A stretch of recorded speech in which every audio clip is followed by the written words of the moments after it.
folks, I'm Billy Pennell. Thanks for joining me for another of my favourite musical moments.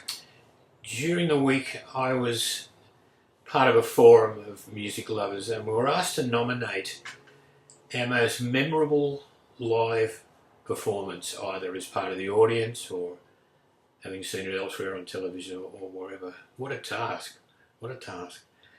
But I pretty much knew what mine would be without too much thought. And so I would like to share that performance with you now. Amazing Grace. Amazing Grace.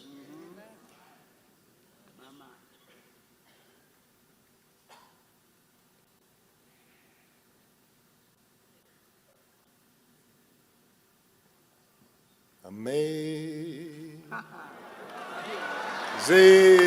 Grace, how sweet the sound that saved a wretch like me. I once was lost, but now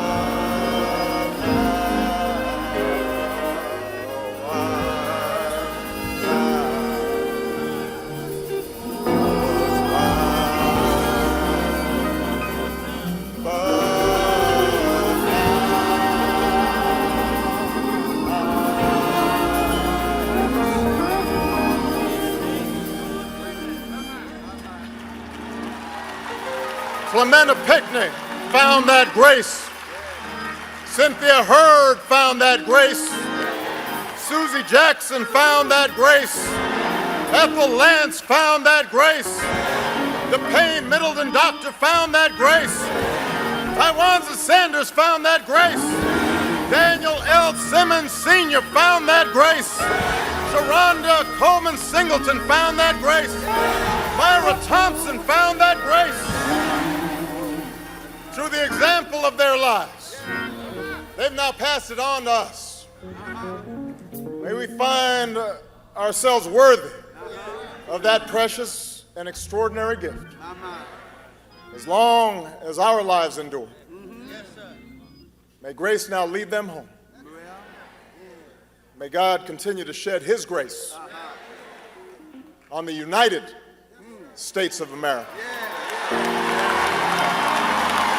In June 2015, in a historic black church in Charlestown, South Carolina, a gunman opened fire, killing 9 people. At their funeral, about a week or so later, the President of the United States, Barack Obama, delivered an impromptu performance which touched me deeply, and I'm sure if you haven't already seen it or you have before, it would have touched you deeply as well.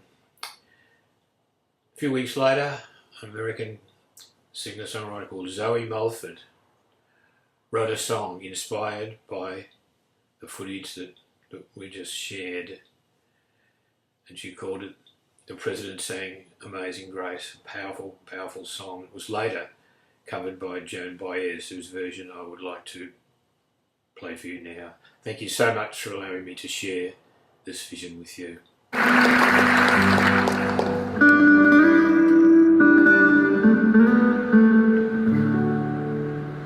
A young man came to a house of prayer. They did not ask what brought him there. He was not friend, he was not kin, but they opened the door and they let him in. And for an hour the stranger stayed. He sat with them and he seemed to pray. But then that young man drew a gun and and killed 9 people, old and young.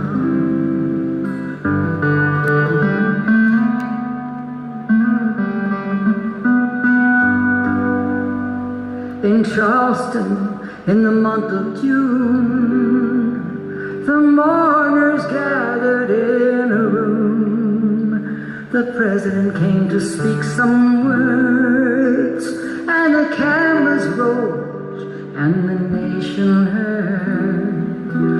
But no one could say what must be said for all the living and the dead. So on that day and in that place, the president sang Amazing Grace. The president sang Amazing Grace.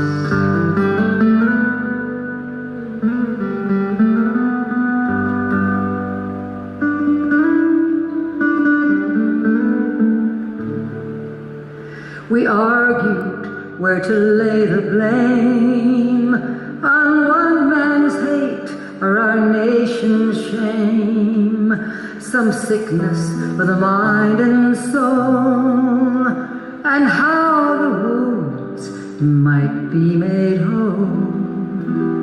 But no one could say what must be said for all the living and the dead. So on that day and in that place, the president sang Amazing Grace. My president sang Amazing